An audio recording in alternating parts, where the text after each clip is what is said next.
Thank you and welcome to the show this morning. The topic this morning is the population explosion in Africa, and we have to talk about the increased population in Africa, Dr. LMadu. And Dr. LMadu is no stranger to any members of our audience. He's been with us on many, many occasions, and I think that the information that you have to give us today, Dr. LMadu, is some surprising kind of information, because when we talk about the population explosion in Africa, we're also reminded that Africa also has had all kinds of famine, all kinds of destruction, all kinds of things that in a real sense killed a lot of folks, but yet still we are now saying that there is a population explosion. Let's talk about that, Dr. LMadu.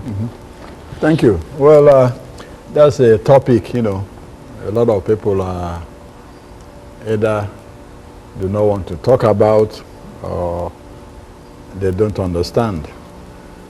If we have to go back, in 1850, the population of Africa was about 110 million people.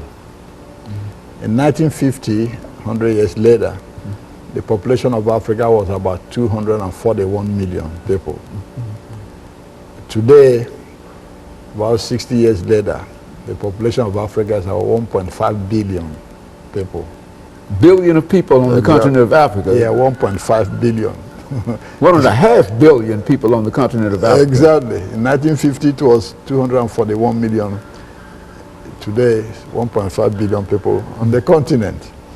And then if the trans-Saharan slave trade or the transatlantic slave trade had not happened, you know exactly, the population might have been more. Think about it. So now you have 1.5 billion people on the continent, in an area of land 11.7 million square miles. The continent of Africa is 11.7 million square miles. That's about 3 times the size of the United States. It's the second largest continent, after Asia. The population of Asia today is about 4.2 billion people. Asia has about 50% of the people in this world. China and India alone has about 37% of the people in this world. With the current population Africa has, Africa has about 15% of the world's population and about 20% of this land area, land area. Now look at some of the countries, their populations. And when I talk about the countries in Africa, I include also the dependencies. What I mean, even though about 54 countries already have independence, there are other territories in Africa controlled by the French. You have to count all those numbers too, like the Canary Islands and you name it, Mayotte and all the rest.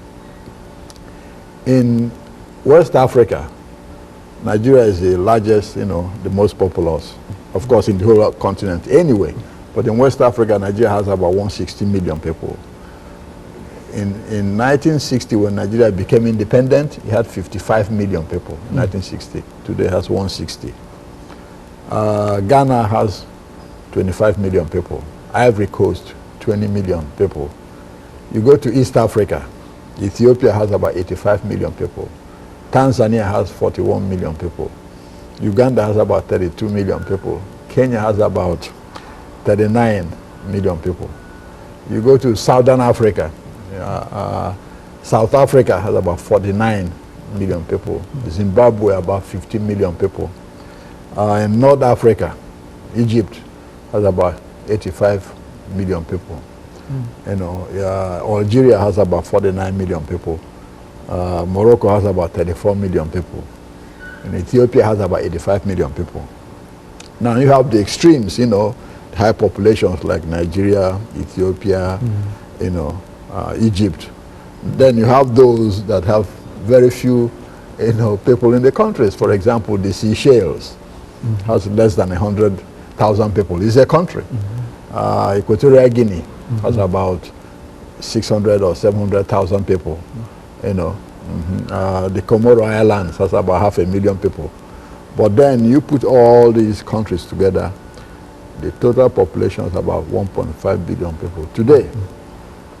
Now, the United Nations, development program, the current information they have, says that in 2050, out of the 20 countries in this world, 7 of the largest countries will be from Africa in terms of population. Okay, Dr. LMadu, let's end this first segment with those statements, and we'll be back with our audience following this very, very short commercial break.